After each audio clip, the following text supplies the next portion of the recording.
नमस्तेऽस्तु भगवन् विश्वेश्वराय महादेवाय त्र्यम्बकाय त्रिपुरान्तकाय त्रिकाग्निकालाय कालाग्निरुद्राय नीलकण्ठाय मृत्युञ्जयाय सर्वेश्वराय सदाशिवाय श्रीमान् महादेवाय नमः।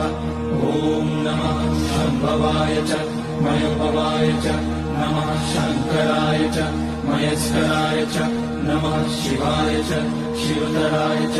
ॐ त्र्यम्बकं यजामहे सुगन्धिं पुष्टिवर्धनम् उर्वारुकमिव बन्धनान् मृत्योर्मुक्ष्यमामृतात्।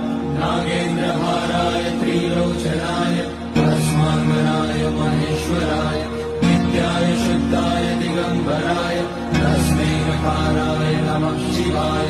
मन्दाकिनी सलिलचन्दनचर्चिताय नन्दीश्वर प्रमथनाथ महेश्वराय